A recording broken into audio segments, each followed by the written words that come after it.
Huyền Mộc Ký quyển 3 tập 13 Lưu ly tịnh khôn kiếm. Lại nói, giữa lằn ranh sinh tử, vạn vật bỗng chốc trở nên tĩnh lặng đến lạ thường. Quý vị biết không, khung cảnh đầu tiên hiện ra trước mắt chúng ta lúc này lại chính là một cõi mộng mì ảo diệu.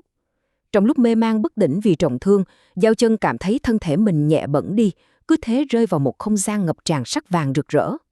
Nàng mơ hồ nhìn thấy ở tích đằng xa xa, sừng sững một đỉnh núi màu vàng kim vô cùng tráng lệ. Vậy, chuyện gì đang chờ đợi vị bình nam nguyên soái của chúng ta ở cõi mộng này đấy? Đạo Chân từ từ cất bước đi về phía đỉnh núi vàng kim ấy. Khi đến dưới chân núi, ngước mắt nhìn lên, nàng thấy ngay trên lưng chừng núi có một hang động. Vừa định bước vào, thì kìa, bên tai nàng bỗng văng vẳng tiếng binh khí pha chạm chát chúa. Đó là tiếng các sư huynh đệ của nàng đang giao chiến vô cùng kịch liệt với ác thú Hồng Sơ. Trái tim của người làm tướng lập tức mách bảo nàng phải quay lại, phải sát cánh cùng các huynh đệ. Thế nhưng, ngay cái khoảnh khắc nàng định quay lưng rời đi, thì một dáng hình đã lặng lẽ chặn nàng lại. Một dáng hình vô cùng quen thuộc. Đứng ngay trước mặt nàng lúc này là một vị Phật mang mái tóc màu xanh thẳm, vận trên mình chiếc áo cà sa màu trắng thuần khiết. Người đứng đó mỉm cười nhìn Giao Chân bằng một ánh mắt từ bi vô hạn. Quý vị thử nghĩ mà xem, đứng trước sự uy nghiêm mà lại hiền hòa đến nhường ấy, ai lại có thể không dừng bước cơ chứ? Trái tim vốn đang nóng vội, đang sục sôi ngọn lửa chiến đấu của Giao Chân, bỗng chốc bình tĩnh trở lại, êm đềm tựa như mặt hồ thu phẳng lặng. Vị Phật không nói một lời nào, chỉ khẽ đưa tay, chỉ về phía hang động sâu thẳm tịch mịch giữa lưng chừng núi kia. Đào Chân ngơ ngác, nhỏ nhẹ cất tiếng rhỏi: "Ngài muốn con đi vào trong đó hay chăng?" Nhưng quý vị ơi, vị Phật ấy vẫn không hề trả lời. Gương mặt từ bi ban nãy bỗng chốc thu lại, dần chuyển sang một vẻ nghiêm nghị khôn tả. Nét mặt ấy khiến Đào Chân bất giác kinh hãi, một cảm giác chột dạ bỗng dâng trào trong lòng, nàng vội vã gật đầu rồi tiến thẳng vào bên trong đồng. Nhưng có ai ngờ đâu, bên trong hang động ấy lại chứa đựng vô số tấm gương thần kỳ, và mỗi tấm gương đang phản chiếu một câu chuyện, một kiếp nhân sinh. Đào Chân chậm rãi bước đến trước một chiếc gương. Xuyên qua mặt gương, một áo ánh vô cùng chân thực bỗng hiện lên. Nàng nhìn thấy một vị nữ thần có hình dáng giống y hệt mình. Vị nữ thần ấy đang chiến đấu để cứu vãn chúng sinh khỏi tà ma. Nhưng rồi sao? Nữ thần ấy lại bưng lên miệng, uống cạn một hơi hết sạch nồi độc dược mang tên phù độc tán. Và hậu quả là gì? Toàn bộ thế giới của nữ thần ấy bị thiêu rụi trong một ngọn lửa cao ngút trời. Tận mắt chứng kiến cảnh tượng bi thảm ấy, Đào Chân bất giác sụt sùi rơi lệ, trong lòng thầm nghĩ, vì nữ thần ấy tại sao lại tự phụ đến như vậy? Vừa dứt dòng suy nghĩ thì một chiếc gương khác lại bừng sáng. Lần này, nó chiếu lại chính cái cảnh tượng vừa mới diễn ra cách đây không lâu thôi. Khung cảnh đập vào mắt Giao Chân lúc này chính là khoảnh khắc nàng dùng chiếc lồng màu tím ánh kim chụp lấy Côn Luân Sơn, hống hách một mình đối đầu với Hồng Sơ, để rồi chuốc lấy thất bại thê thảm, miệng ứa máu tươi. Khoảnh khắc ấy, nó giống như một tia chớp xé toạc màn đêm trong tâm trí nàng vậy. Sự tự phụ của vị nữ thần uống phù độc tán và vẻ cao ngạo của chính nàng khi dùng lồng tím, ôi chao, chẳng phải là giống y chang nhau sao? Cả hai đều lớn tiếng hô vang rằng mình chiến đấu vì chúng sinh, nhưng sâu thẳm bên trong lại chất chứa sự tự phụ, phô trương thanh thế đến mức không thể chấp nhận được. Đứng trước tấm gương phản chiếu chân tâm, Giao Chân bỗng cúi gằm mặt xuống, đôi bờ vai khẽ rung lên, gương mặt nàng lúc này lộ rõ vẻ hổ thẹn tột cùng. Không nén nổi nỗi lòng, nàng nghẹn ngào thốt lên: "Ta đã từng khoe khoang rằng ta chiến đấu vì chúng sinh, vẫn cứ cho rằng mình là vị thần hộ pháp chính khí lẫm liệt trong thương vũ. Ngày hôm nay, khi nhảy xuất ra ngoài mà nhìn, thì hóa ra bản thân ta cũng chỉ là kẻ thất phu tự phụ khoe khoang mà thôi." Vâng, thưa quý vị, chính cái khoảnh khắc nhận ra lỗi lầm chí tử của bản thân ấy lại là bước khởi đầu cho sự gột rửa linh hồn.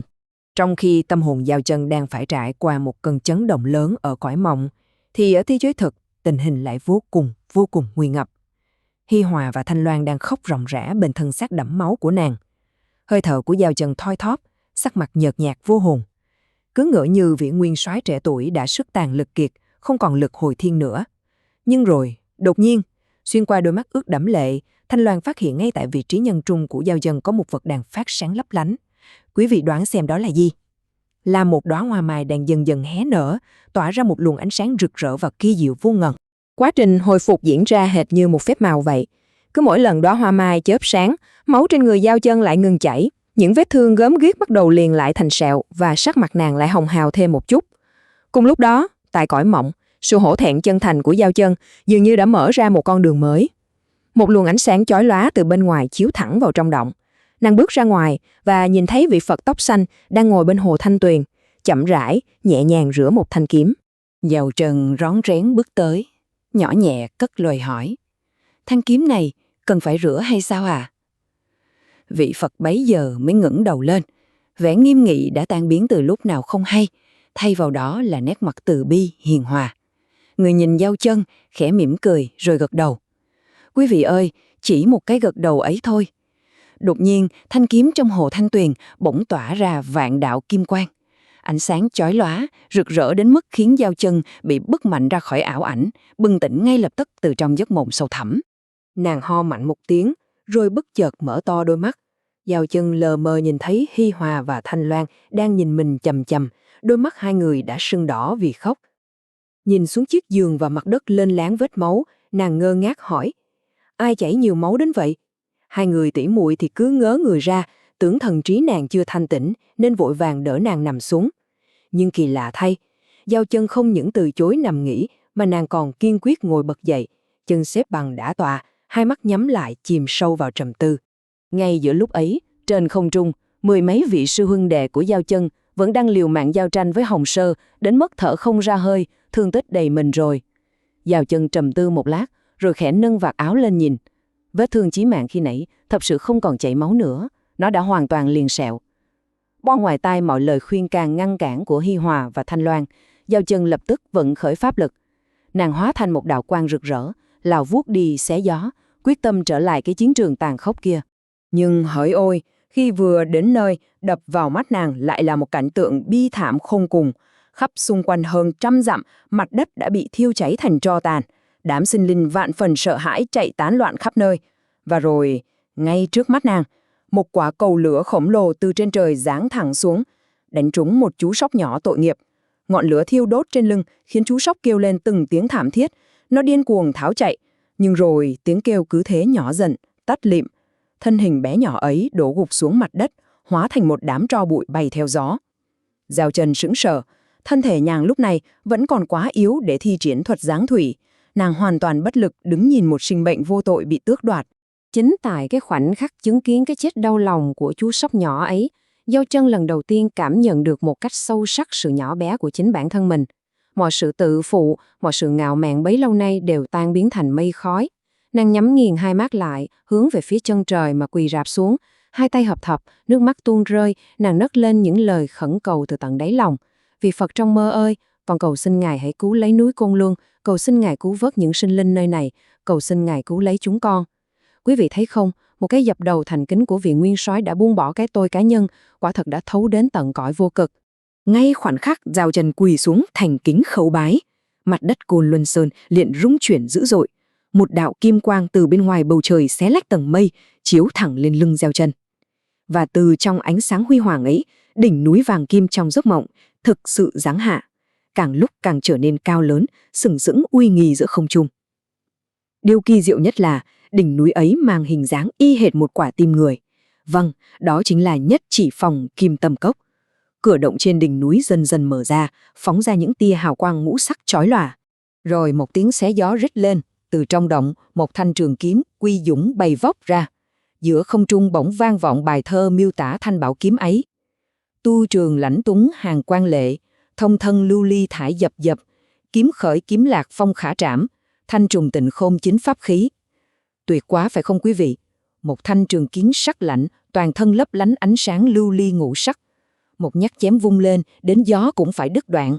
Đây đích thị là pháp khí thanh trừ sự ô trọc, kiền tịnh lại càn khôn. Trên chuôi của thanh kiếm uy dũng ấy có khắc mấy chữ lúc ẩn lúc hiện: lưu ly tịnh khôn kiếm. Thanh trường kiếm phát ra ngũ sắc lấp lánh ánh quang, uyển chuyển bay xuống rồi cắm thẳng đứng ngay trước mặt Giao Chân. Theo bản năng, nàng vươn tay ra và chuôi kiếm tự động nằm gọn lõm trong lòng bàn tay nàng.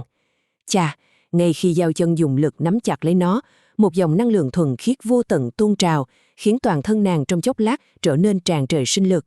Nhưng mà ở trên những đám mây kia, lòng tham của con người và những vị thần tiên lệch lạc thì chưa bao giờ nguôi ngoai cả. Đa Bảo và Ngọc Đẩu chứng kiến cảnh tượng từ nãy đến giờ, trợn tròn cả hai mắt. Chợt hiểu ra điều gì đó, cả hai liền đồng thanh hô lớn, nhất chỉ phong kim tâm cốc, nhanh như đoạt lấy bảo bối đó thôi. Chúng lao vút xuống như những con diều hâu hám mồi, định mượn gió bẻ măng, cướp lấy thanh bảo kiếm ngay trước mặt Giao Chân. Nhưng chúng đã quên mất một điều, bảo vật có linh, chỉ dành cho người mang chính niệm. Giao Chân khẽ nhún chân một cái, thân hình uyển chuyển bay vọt lên không trung, khiến Đa Bảo và Ngọc Đẩu vồn hụt, chỉ bắt được mỗi luồng không khí. Cầm chắc trong tay, lưu ly tịnh khôn kiếm, Giao Chân lao thẳng tới chỗ ác thú Hồng Sở. Sự kỳ diệu của tương sinh tương khắc đã hiện rõ mồn một. Luồng khí thanh tịnh, sắc lạnh của thanh bảo kiếm này sinh ra chính là để khắc chế hoàn toàn cái ngọn lửa tà ác, cuồng bạo của con quái thú kia. Giao Chân vận khí đan điền, dồn toàn lực vùng kiếm chém mạnh xuống một nhát. Đầu của quái thú tức thì bị chảm đứt lìa, lại bồi thêm một nhát kiếm chém xuống nữa. Thân thể khổng lồ của nó đã bị chẻ làm đôi.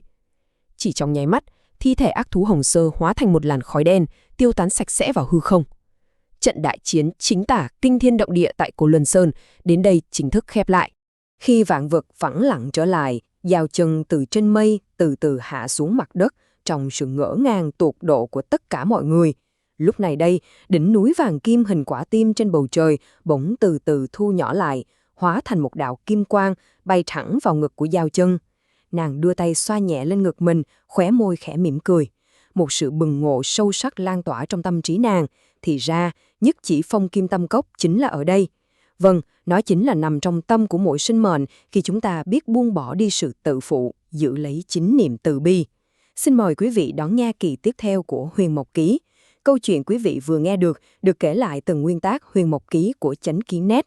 Để đọc trọn vẹn thiên truyện, xin mời quý vị ghé thăm trang Chánh Kiến, chánh kiến.org.